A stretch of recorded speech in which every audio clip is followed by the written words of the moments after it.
We are at OG Elite, my original shop, so let's go see what the guys are up to. We got a BMW F33 Convertible. The customer said the convertible top's not working. I was here a few days ago. They were diagnosing it. Looks like Eric's made some progress on it, so let's see what he found out.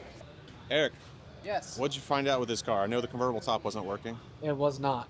We checked faults on it, found a bunch of faults for the micro switches, inoperable, and communication faults. Started digging in the trunk, pulled a bunch of trunk panels out, found that there was severe rodent damage with the wiring for the convertible top as well as wiring for the radio amplifiers.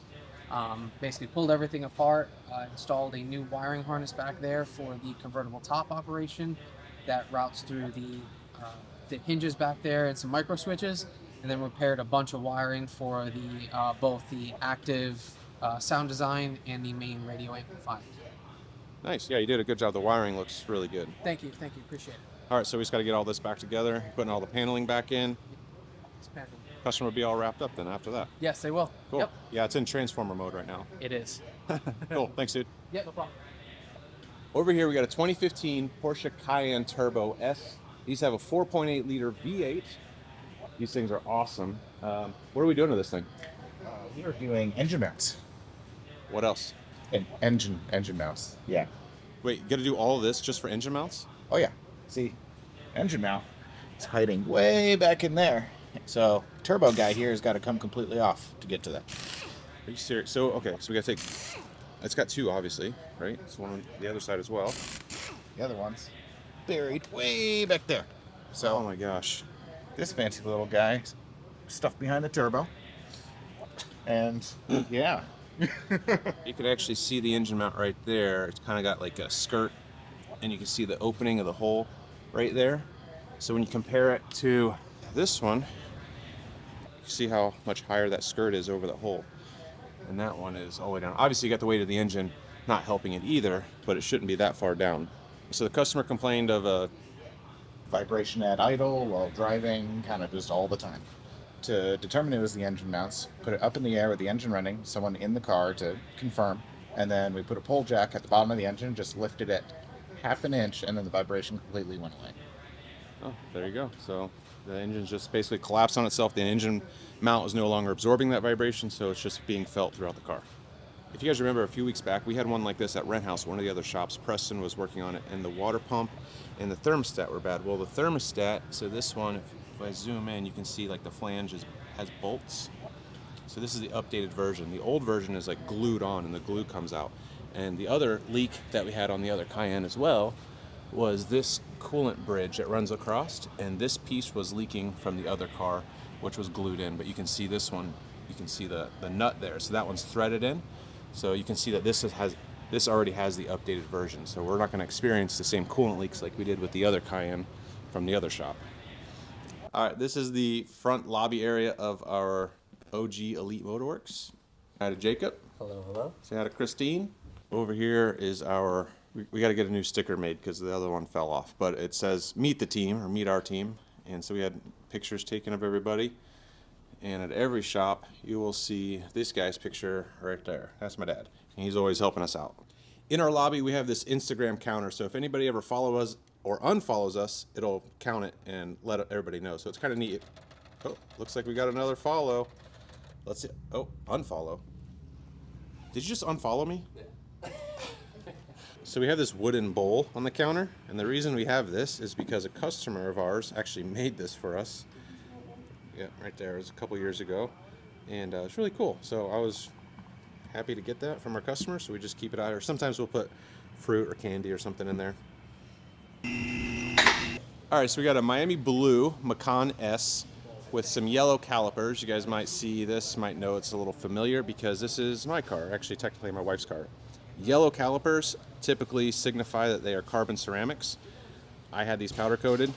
And so these are obviously not carbon ceramics. I just really like the color yellow. I'm not trying to pretend to be something I'm not. But man, she really drives this thing because, man, those brakes are wearing down pretty thin. So we got new brakes all the way around. And I got low dust pads because this was just washed like maybe a week ago. That is ugly. So I'm trying to find like a ceramic pad. I know Techstar makes their E-pads. I just couldn't find anything. This is a 2020 Macan S.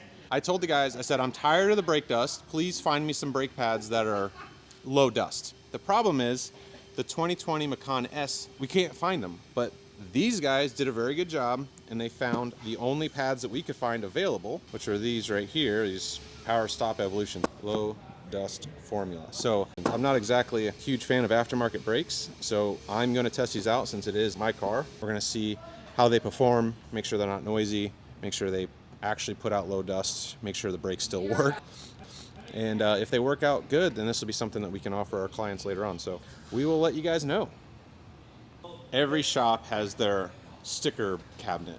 This is our sticker cabinet. People send us stickers, and every time they do, we just put it on our locker. This is Taylor right here. Say hi. Still wearing the old logo. You need to update that. It's supposed to look like that, not like that. It's clean. It doesn't smell. Yeah, it doesn't smell. Here's the thing. So Taylor actually looks like a celebrity. We commonly refer to him as a celebrity. If you guys happen to know what celebrity we're talking about, just, you know, if you think he looks like somebody in particular, put it in the comments. We're just trying to figure out what that celebrity really looks like. We got a 2020 BMW 330 that Garrett is working on. What's up, Garrett? Hey, what's up, man? How you doing? I'm good. How are you? Good. What are we doing on this? Well, it initially came in because the customer stated that it kept getting low on oil, and they kept finding oil in their driveway. Well, first thing we noticed, the oil filter cap, the O-ring was pinched in between it. They went to a lube place. They didn't do a very good job at it. So unfortunately, we're having to go back through and redo their oil change, so it's not leaking past the cap anymore. And then while I was doing my visual inspection on it, I found the coolant is also the incorrect color.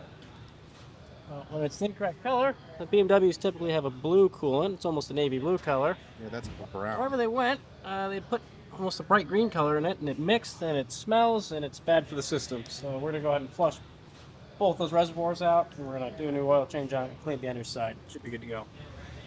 Oh yeah, you can see the O-ring on the cap is not sitting in the right place. So you got to get it down in the right spot. Yep. And that's why it's leaking the oil out. Yeah.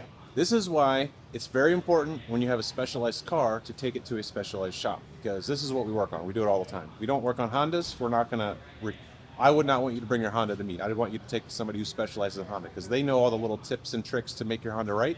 We all know the tips and tricks for the BMWs to make it right. So when they take it to like a lube, or I don't think I can say it, when they take it to a lube place, not saying that it's always wrong, not always bad, but they're just used to pumping cars in and out all the time. We want to make sure it's right. So it's really important that it gets the right fluids, the right filters, it's done the right way, so that way you're not paying somebody like us to do it again. So think about that when you're trying to save money. And by the way, I'm not making fun of this customer at all. In fact, they just didn't know. So what I always say is an educated customer is our best customer. We've now educated this customer. They understand the value of bringing it to somebody like us versus, you know, a blue place. So it's just kind of a PSA for anybody else out there who's thinking about trying to save some money. Steven is our Lamborghini tech. He's not working on this one though, because it's just a toy. So instead, he's working on my wife's car. I'm working really hard to get a video out to you guys every week, so if you wouldn't mind, like, subscribe, all that stuff. I really hate doing that because it's like the typical YouTube, like, subscribe, all that, whatever. Anyway, thanks guys for watching.